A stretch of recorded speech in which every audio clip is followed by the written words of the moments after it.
Hello, good afternoon and welcome to this interview with Dr. Amanda Goodall, author of Socrates in the Boardroom, Why Research Universities Should Be Led by Top Scholars.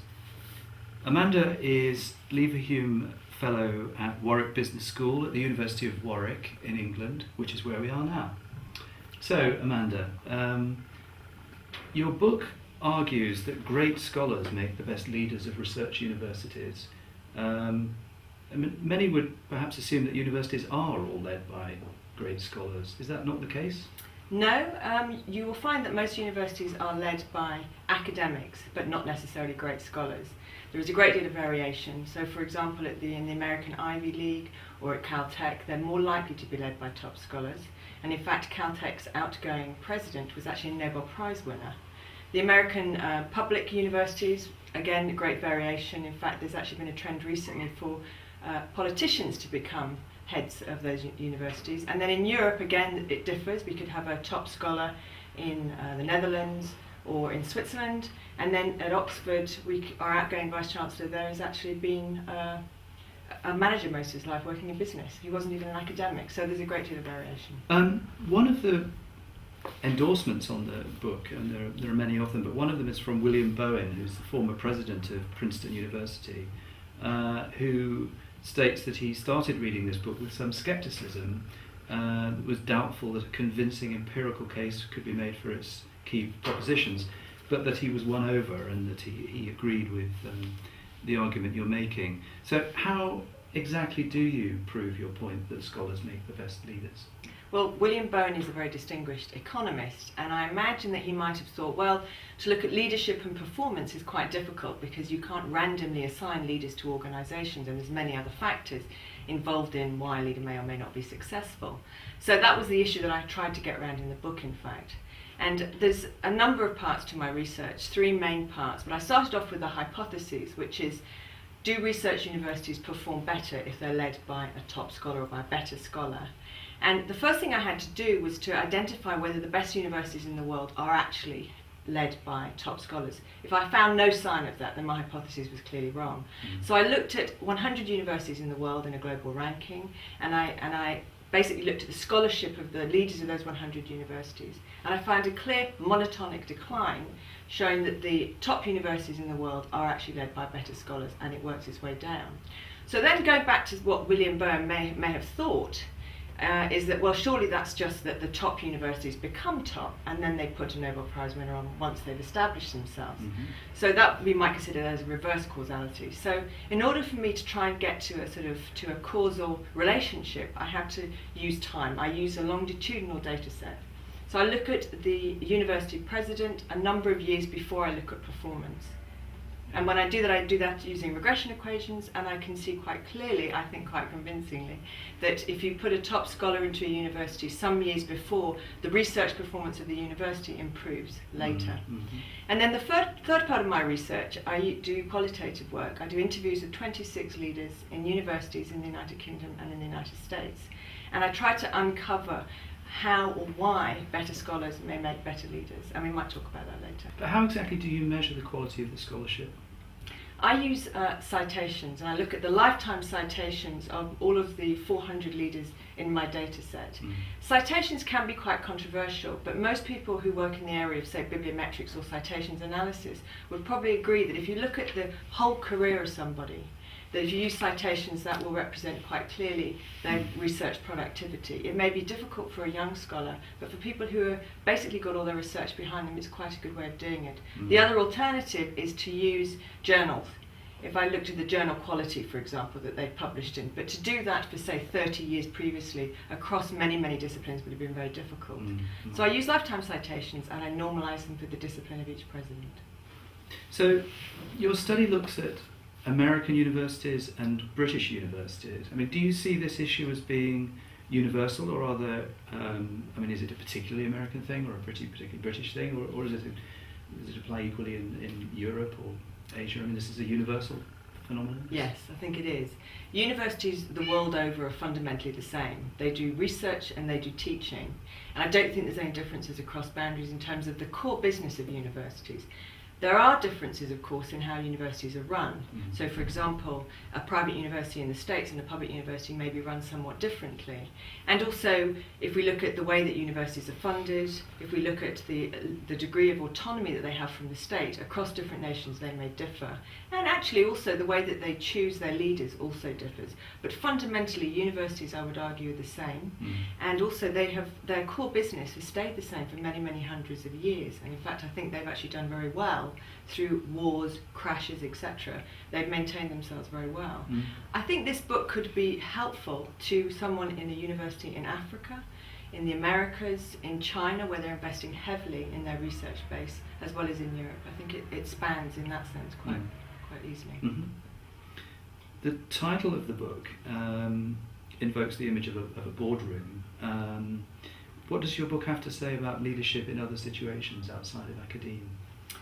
So I use universities as a generic setting, but my main argument is that in organisations that are knowledge-based, and that means organisations where the core business, where the core workers are experts, professionals, researchers, etc., that those organisations should also be led by top experts. And what I mean by that is, for example, although I've used a research university, this could also apply to a law firm, accounting firm, or an architecture practice. And you could look at it in the arts and also in sport. In fact, I have a co-authored paper that shows that basketball teams led by former great players actually perform best in the NBA, and all of that data is actually in the book. Is this in any sense an anti-management book? No, not at all. No, I'm never saying that to be an expert or a professional, to be a top scholar, is a proxy for management or leadership experience. That must be a given. But what I am saying is that I think I'm pushing back the managerial creep, or I'm trying to suggest that we should push back managerial creep, that over the last 20 years, 20, 30 years, it seems that being a manager almost is good enough. If you're a manager with charisma, then you can lead almost anything. Mm. And I guess what I'm trying to do is to bring professionals, to bring experts, researchers back into the core of leadership and say that that is important. Mm.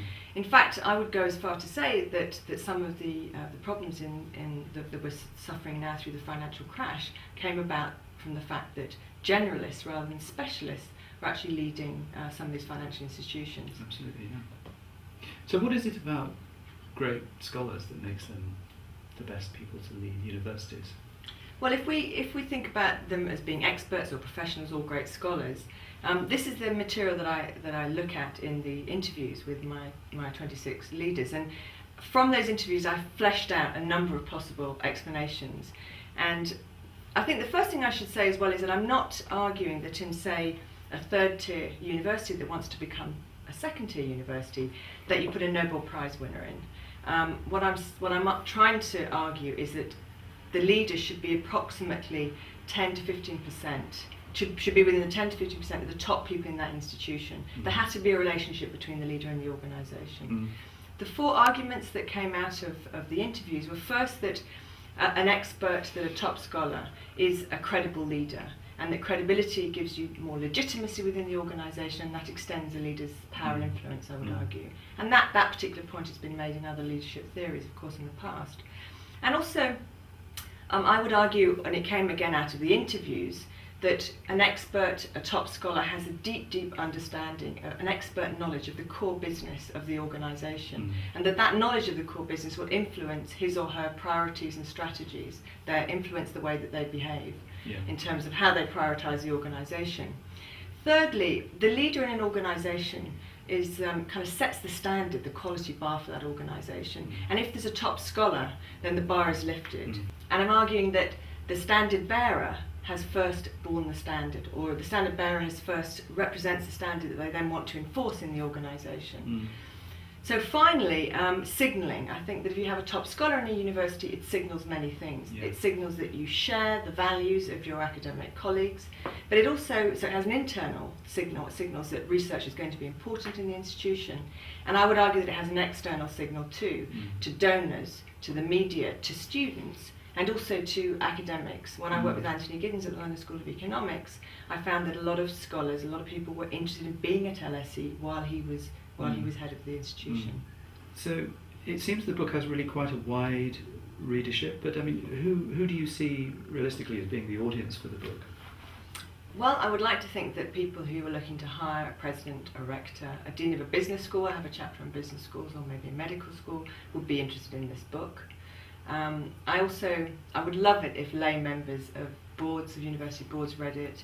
In the interviews that I did with the university leaders, a number of them said that they were sceptical about how much the lay members on their boards knew about universities and about the core. And I think if they're going to be the ones that are hiring university leaders and they're involved in university strategy, then I hope that this book might help them understand our institutions a bit better. Headhunters also. Headhunters have become ubiquitous, and they're assisting us in hiring everything from academics to institutional heads. It would be great if they read it again.